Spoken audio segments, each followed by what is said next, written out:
Lectura del Santo Evangelio según San Marcos.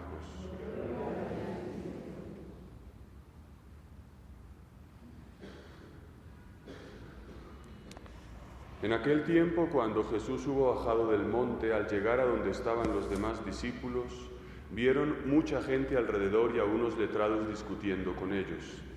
Al ver a Jesús, la gente se sorprendió y corrió a saludarlo. Él les preguntó: ¿de qué discutís? Uno le contestó: Maestro, te he traído a mi hijo, tiene un espíritu que no le deja hablar, y cuando lo agarra, lo tira al suelo, echa espumarajos, rechina los dientes y se queda tieso. He pedido a tus discípulos que lo echen y no han sido capaces. Él les contestó: gente sin fe, ¿hasta cuándo estaré con vosotros? ¿Hasta cuándo os tendré que soportar? Traédmelo. Se lo llevaron. El espíritu, en cuanto vio a Jesús, retorció al niño, cayó por tierra y se revolcaba echando espumarajos. Jesús preguntó al padre: ¿cuánto tiempo hace que le pasa esto? Contestó él: desde pequeño. Y muchas veces hasta lo ha echado al fuego y al agua para acabar con él. Si algo puedes, ten lástima de nosotros y ayúdanos. Jesús replicó: si puedo. Todo es posible para el que tiene fe.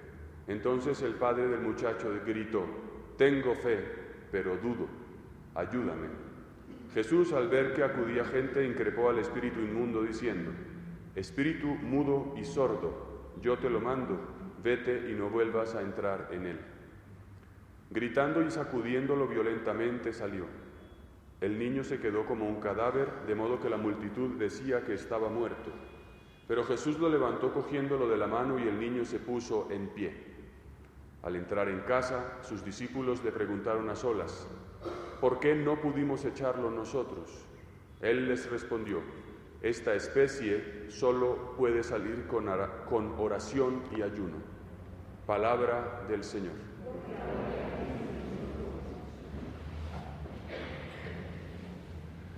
Durante la Pascua, la Iglesia nos ofrecía a la consideración de la primera lectura de la misa cotidiana el libro de los Hechos de los Apóstoles, y sobre este libro, digamos, hice la homilía a lo largo de la Pascua.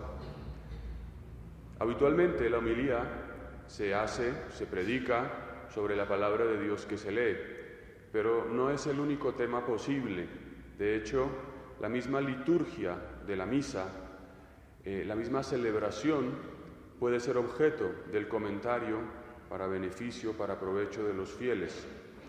Y es por eso que, iniciando de nuevo, o retomando más bien el tiempo ordinario, después de haber celebrado ayer la fiesta de Pentecostés, que concluía justamente la Pascua, he pensado oportuno centrarme durante un tiempo, el que me tome, no sé cuánto, en la celebración de la liturgia de la misa. Es decir, en que podamos entender un poco mejor qué significa lo que vivimos cada día. Es lo que se llama, lo que los padres de la Iglesia llamaban la mistagogía de los misterios, es decir, explicar lo que vivimos, lo que celebramos, y procurar extraer algún provecho espiritual para nuestra jornada.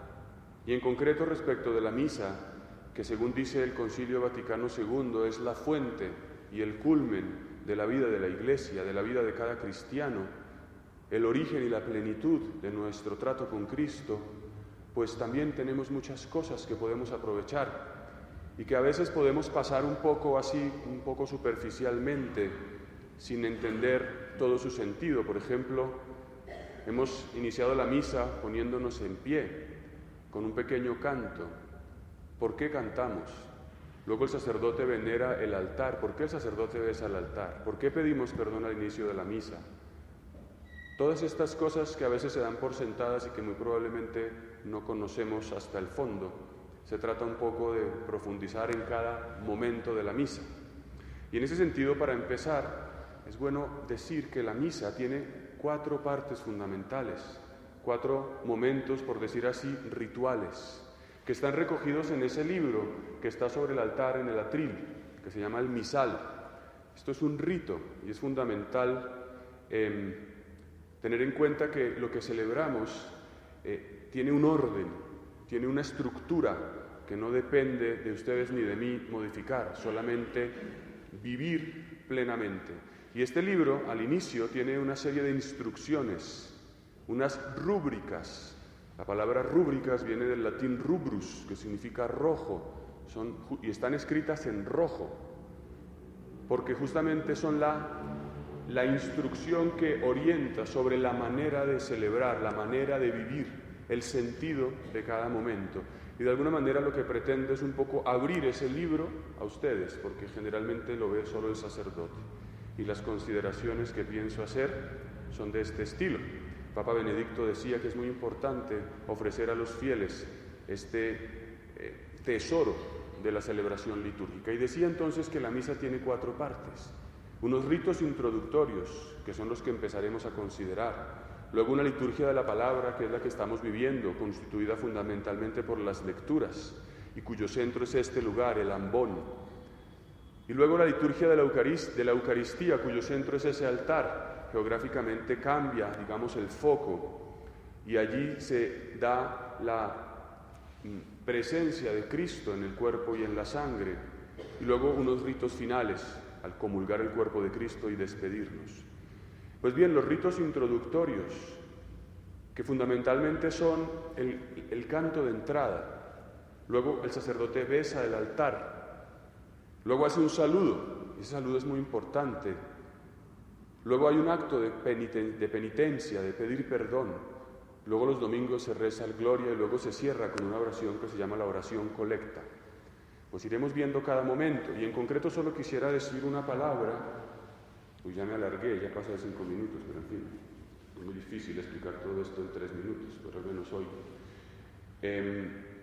Y es el canto de entrada. Es muy importante, porque, aunque se haga muy brevemente, nos dice, y esto fue introducido más o menos en el siglo IV por los papas, cuando entraban en la basílica era el edificio celebrativo antiguo, digamos que nos dice que viene uno que es Cristo.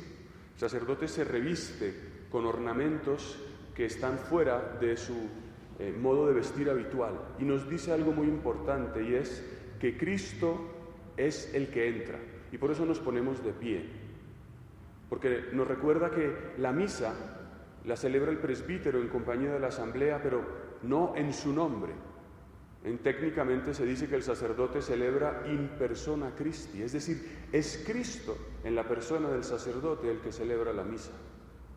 Es Cristo el que les predica la palabra, es Cristo el que consagra el pan. Y esta es la grandeza, entre otras cosas, del sacerdocio, que yo no actúo en nombre propio, yo no les vengo a contar mis conclusiones más exquisitas, sino a transmitirles algo que no es mío, que no me pertenece, que es la palabra de Dios y el cuerpo y la sangre del Señor. Bueno, quedémonos por ahí y tengamos presente esto quizás para nuestra jornada. Qué importante es dejar entrar a Cristo. Así como nos ponemos en pie y dejamos que Él tome el protagonismo, ¿qué tal que hoy lo intentemos hacer también? ¿No? Que hoy no queramos ser los protagonistas, que hoy no queramos buscar que me pongan la medallita o que se den cuenta que fui yo, que Cristo entre en nuestra vida y haga lo que quiera. Que la Virgen María nos ayude. Así sea.